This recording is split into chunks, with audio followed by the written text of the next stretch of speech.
suit everyone.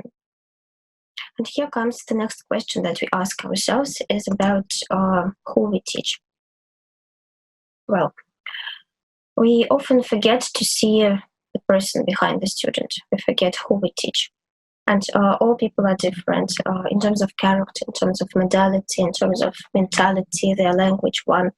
They have different needs and different wants. And here comes the golden rule of coaching. It reads as follows. The lesson which isn't in line with the student's values gets cancelled. And it doesn't matter here if you're teaching online or offline. If the lesson is centered around the students and not around the teacher's perfect methodology, it stimulates big amount of oxytocin, the hormone which is responsible for development of trust in the relationship. And of course, motivation increases in these cases. Good news for online teachers is that actually coaching is much easier online. And the answer to that, the reason why is pretty simple. We simply have much more time for one and the same student.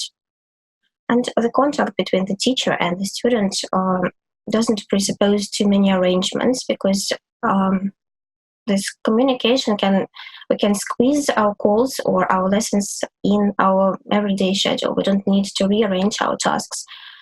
So we don't need to have a lot of discussions about when we meet, where we meet, how we meet, etc. And we have more time to actually coach them, help them. Well, and speaking of the term I'm always using again, here I'm quoting an expert in the field who says that coaching is empowering an individual to live the life they want. Again, it sounds beautiful, but how do we do that? Again, we do that by asking questions, but now we ask our students. At our interview, I ask them, why are you learning English? And I might get answers like they want to get a better job, for example. And I elicit extra answers from them like why they want to get a better job, to earn more money, to have a certain status in life. Many students who come to me, they want to study in an English-speaking country, to pass IELTS for that. So they believe that they will have better job prospects and they will be able to live and work wherever they want. Many people want to travel around the world to meet new people, to broaden their horizons. And actually, when it comes to experts, we know that I think more than 75% of information now is in English. So if you are an expert, you have to learn English and just to be a better professional. Well, my next question to them is, how can learning English improve your life? And again, I listen to what they say, and they want to feel more confident because they don't feel confident enough when they are A1 or A2. Some say that they want to keep their brain sharp, or they need to have access to more information, and their answers are very different. We can get a lot of answers from them. So there is no one unique methodology which will suit all of them. Our next step is we visualize their success. And I ask them to imagine how it feels in 2020 when you have learned English, that you have got some certain result. Visualization gives the individual a tangible anchor to their goal. And some see their future success like that. Others imagine some cities like London. To some people, it's their freedom to live where they want to work, where they want to be with people they want, etc. A lot of people want to teach, and for that they need to develop their language proficiency.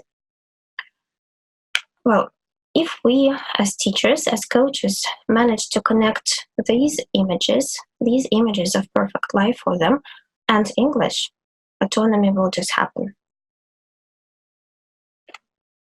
Well, and at this point, I'm moving to a more practical part of my presentation, and I'm going to show the real techniques which I'm using to make it happen.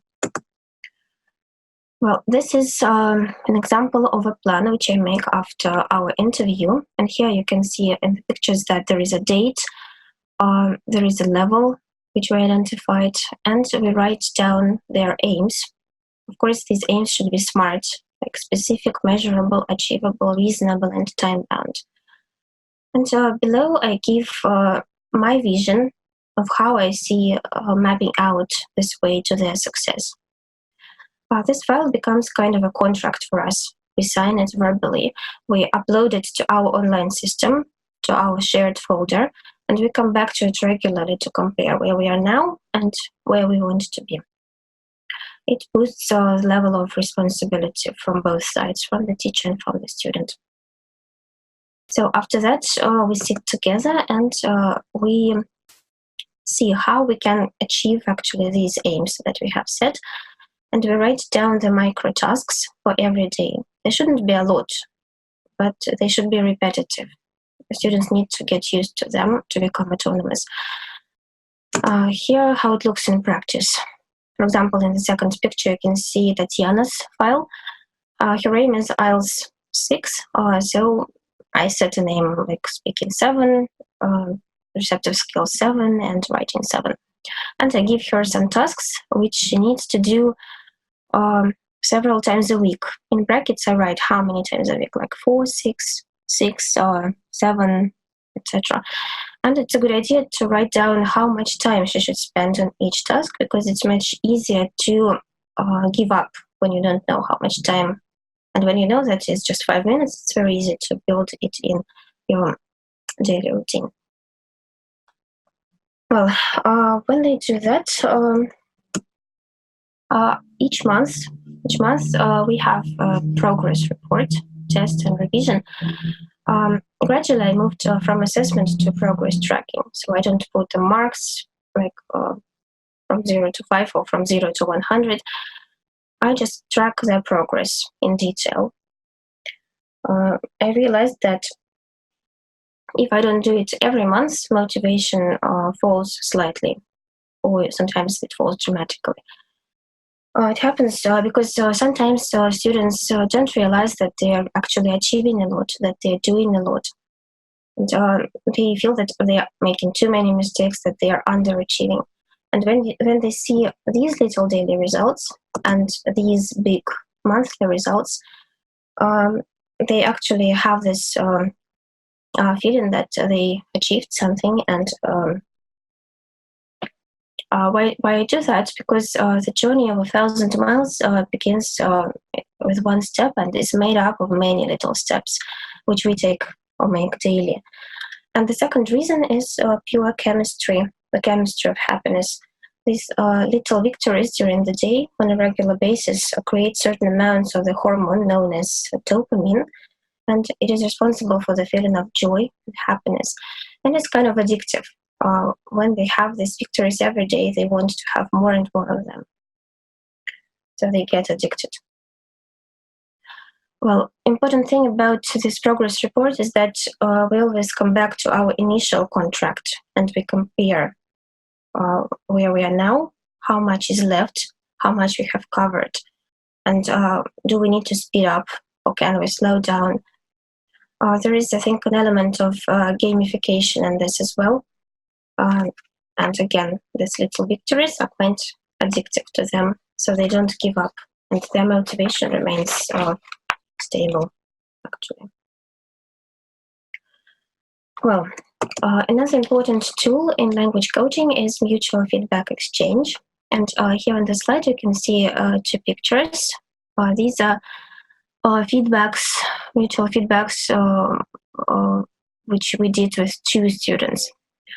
The first column is about points of success. And I noticed that it's very hard for some people to see that they are successful and they did something good. They just fail to see it because in our system, we usually track mistakes and we correct them.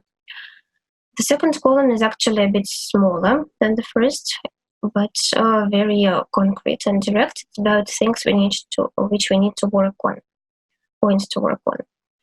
And column number 3 is about insights. Students learn to jot down the insights about language learning. At first, it's pretty tricky for them, but it appears that they develop the skill when we do it every month on a regular basis. this mutual feedback exchange is very important because they see that their opinion is considered. They see that lessons get changed if there was something in the feedback file, which is important. So they see that they are heard and their motivation is rising again. They also see that there is a lot of contribution from the teacher, and they see that much more contribution is made by them, and they feel responsibility for their success. They learn to track their success. Well, finally, I'm driving at the changing role of the teachers now. We're no longer knowledge conveyors, and the world is already suffering from information overload. But we can be guides, we can be coaches, we can help students to find out what really motivates them. We can lead them into visualizing their success and live the life they really want to live. And when they are autonomous already, we can let them go and become their mentors. So we move from coaching to mentoring them if they want us to do that. Well, I want to conclude my presentation by giving the 3 key ideas which I mentioned before. First of all, the classes which are not in line with the students' values get cancelled. Progress needs to be recognized regularly, and the journey of 1,000 miles is made up of many little everyday steps. So here are the reference materials which I used and which I find quite interesting. And my contact information. In case you have any questions, you can contact me by email or by social networks. And please welcome to my website and blog. Thank you very much for attention. All right. Hi, Ulyana, can you hear me? Yeah, I can see you. I can hear you. And you can also. All right. Thank you very much for your presentation. Okay, that you've used all the terms also quite useful, I guess, like hormones, like dopamine and everything. All right. Did you need to go into deep studies in order to understand what is behind all this motivation stuff? Yeah, exactly. I like to study and I like to dig into things, and I spent considerable time in learning things about coaching and about neuroscience, how our brain works and how it happens actually, what chemical reactions, etc. So listen to webinars, attended various seminars, etc. So it's lifelong learning, I think, for teachers, and it's always we can't be just in one field. It's always about various transferable skills and transferable knowledge from different fields. And actually, so from what I could see, that language coaching becomes more and more popular nowadays. So why do you think that a lot of teachers, they just also decide to make the transition just from a teacher to a language coach? Well, I think there are 2 trends. The first is that everybody is a coach now, even if he or she doesn't know what the term means. But those who really are coaches, because now our world, how do you put it? Everything is happening very fast nowadays, and we can't spend 20 years to achieve one and the same goal. And we have lots of information, so people want results quickly, and they understand that not all methods and solutions are suitable for everyone, and they don't want to waste their time. They realize that life is finite. So an individual approach is becoming very popular in medicine, in teaching, everywhere. And it really works better. They don't need to spend years if they can spend some months. So do you really think that coaching, so it works more effectively than just teaching? Well, I wouldn't be categorical. I think it all depends on the case. Sometimes there should be coaching. Sometimes you just need to find a program which suits you and enroll. It depends on what you want. Again, needs analysis is the primary thing. Mm-hmm. All right, Ulyana. So we've got some questions here. Shall I help you with the questions from chat? Oh, please do, yeah. All right. So we've got a question from Ekaterina Kushner. What's the difference between coaching and mentoring? Mm. Well, good question, actually. I asked it myself some time ago. Sometimes these two terms mean the same, but there has been a tradition of dividing coaching, dividing things into coaching and mentoring. Coaches actually get paid for what they do, and mentors are just more experienced people in the same field as you are, and you don't usually pay for that. Mm-hmm. So you need just to approach this person and ask if he can become your mentor. So you don't need to get any like additional education for that, to get any certificates for being a Mentoring. mentor. A mentor, it's kind of if I give a definition in briefly, it's kind of a person who is more experienced than you are in the same field, and who can share his experience and knowledge, looking back his mistakes and troubles, etc. Mm-hmm. But Yeah. do you have any idea if they also use some kind of coaching techniques? Sure, but it's up to them. Yeah, what they use. Would you recommend to everybody, to every teacher, to implement and to integrate in their teaching some coaching techniques? Well, again, if they should ask themselves what they want to achieve with that, and I would recommend to ask the question who they teach, and then the methods and techniques. I think it's up to everyone what works for them, because I find this very useful. And it works very well with my students. But for some people, maybe they have some other techniques and methods which work in their classroom much better. So you do pay a lot of attention actually to physiological processes, yeah. That how about that? I don't know. So when did you join the conference? Just now, or have you seen some other speakers before?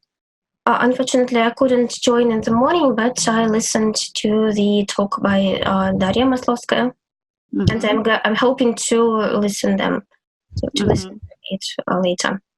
So we've talked today a lot about tools, using online tools as we work online. And so all that tools, they definitely help us to make our learning more meaningful, more fun, more everything. What about you, Ulyana? As being a coach, so do you use also some tools? Well, speaking of tools, I can say that I teach. I don't teach groups online, and therefore I don't need as many tools as those teachers who teach groups online. But I teach using Skype, using Hangouts. I'm exploring the Zoom, and Google Docs comes in very helpful. What else? Smartphones, actually, mobile learning offers a lot of tools. For example, I was speaking about checklists, which students print out and put text there. But I forgot to mention that some of them prefer to use digital materials. So they don't want to print things out. They use special applications for smartphones or checklists online. Okay, we've got a couple of more questions here in chat.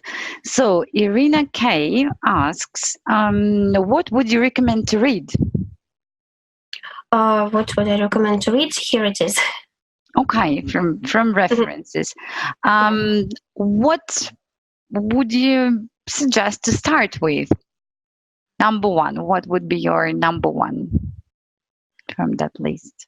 Well, and could you specify a question a little bit to start with? To get what? What do they want in the end? Okay, yes, Irina, if you can, so write some details. So what exactly you're interested in.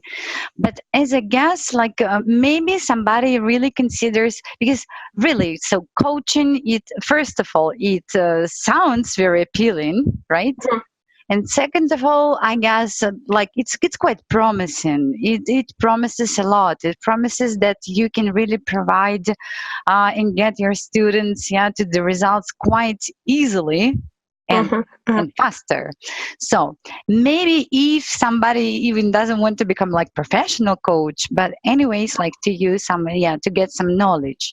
So because from it might sound kind of difficult, like okay, top written and I understand. Yeah, I guess in this case, the first step is to try it, but not as a coach, but as to work with a coach, to work with another coach and feel, to see how it feels actually, what insights you get from that work, if you like it, if you find it appealing to you, if you think that it will work with your students or not. Mm-hmm. Yeah, that's the first and step, I guess it's really great way actually to get acquainted first of all maybe with some books, or because Irina also asked about webinars. If you can recommend also some webinars, and actually she specified what would you recommend to read about neuroscience and teaching science. Is there anything in that list? First, my, I would say, mentor, although we're not communicating, but the person I get a lot of information from is Valentina Payevskaya, very popular now in Russia. She has a number of seminars which she holds offline. So her audiences are great, very large audiences all over Russia, all around Russia. So first, I would recommend this professional, and I think they should address her and read her blog and her articles on the subject. I see that Anastasia Denisova agrees with you. Yes, she says that she's fantastic. Yeah, it's great. And I have a small child, so I'm applying everything that she's demonstrating. Quite good. Yes. Could you share a bit about that? Because I guess they might be some also mothers, in our audience. Well, actually, I share it regularly on my Instagram and stories, and have some, I don't know, how do you say? So there are lots of videos of how we read in English, how we do things in English. Mm-hmm.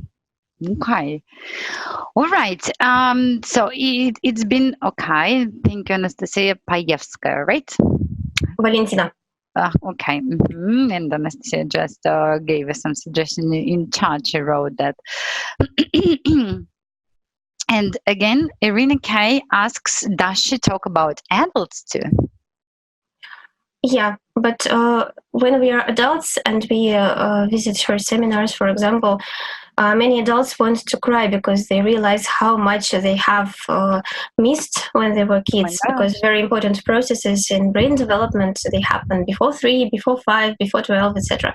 And we realize that we had time and our kids had time, but we didn't know that. So it's very important to get the right information in time. It sounds indeed so frustrating. Like we lost it everything, right? So a positive book is by Lightbound and Spada about how languages are learned, and there you can read also a lot of information about what happens to the brain and how these things begin to work, what is important, which stages are there.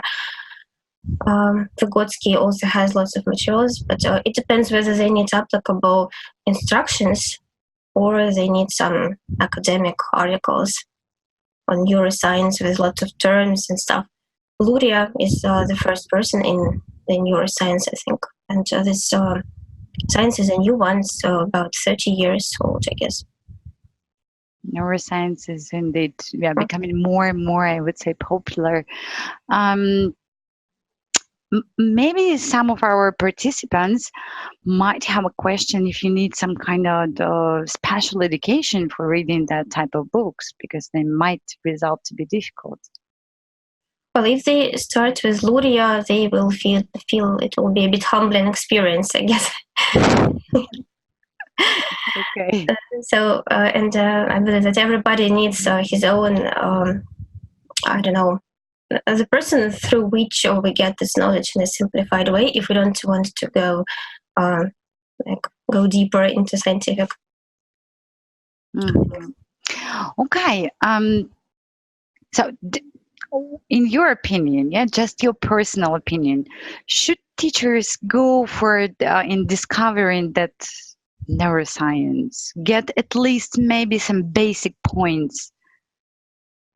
Well, I have a very idealistic view of the world, actually, and I believe that every teacher should know at least the basics of the science, because we make a lot of mistakes, and teachers at schools and nursery schools make a lot of mistakes without realizing that they are making them, and they are crucial. So my answer would be yes, definitely. Talking about mistakes, what do you refer to? Mistakes as like linguistic mistakes while we're talking, or like while we're teaching as teachers? Yeah, I forgot about the language side of the story.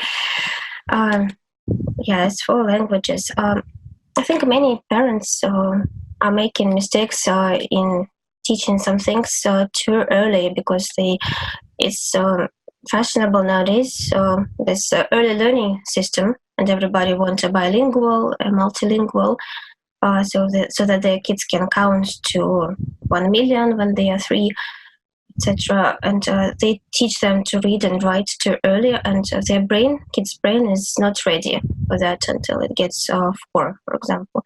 And the consequences of these early actions in language learning or math learning we get when kids grow older, become teenagers. And I have many students who are above 12 or 13, and they have different problems, for example, concerning control. They know grammar, for example, their grammar and vocabulary is like C1, they are advanced. Okay. But they make very silly mistakes like at elementary level, and they fail to see these mistakes because they were taught to read and write very early, and they were this kind of you say young genius. Yeah, their parents wanted. Yeah, probably. How do you deal with that, Ulyana? Do you work with that problem in some special way? Do you address it somehow? Do you have some tips? Tips.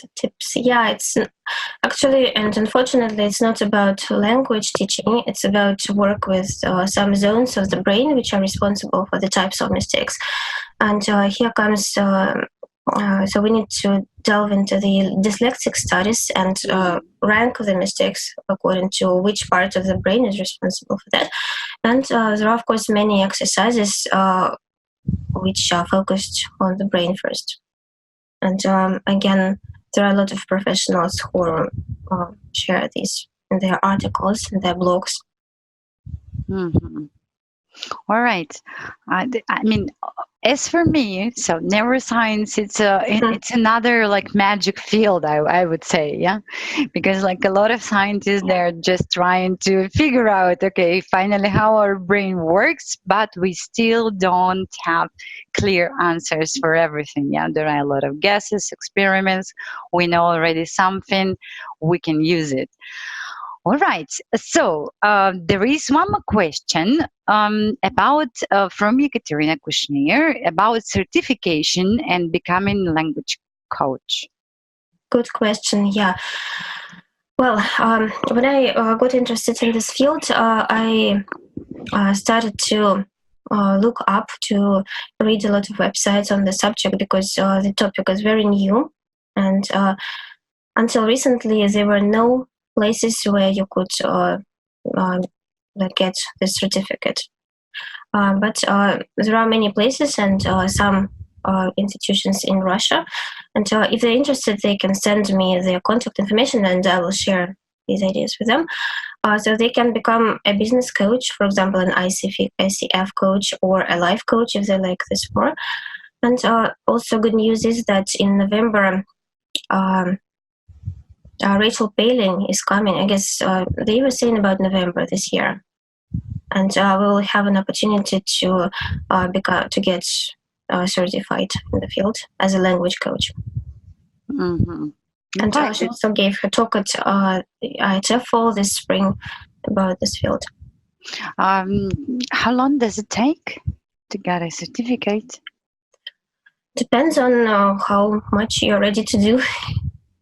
Actually, I yeah, mean, it can is it be. like a course? It has starts and the beginning and the end, like a couple of months, 2 weeks, 2 sessions, The initial one, I think it's around 1 month. 1 month. But they say about the number of hours, and it depends on you whether you would like to somehow do it over 6 months, or you want to have an intensive course.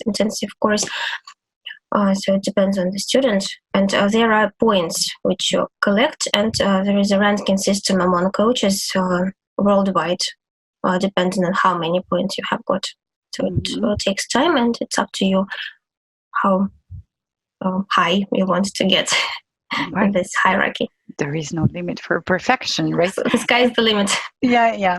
And Ekaterina asks you please to repeat the name, I guess, of that certificate. If you could write, or maybe if Ulyana, you could provide some links also in the chat, or not in the chat, I guess. I need some time to prepare for that. But if they write to me personally, or if you give me any way to write to after this presentation, I'll take some notes. So they want links, yeah?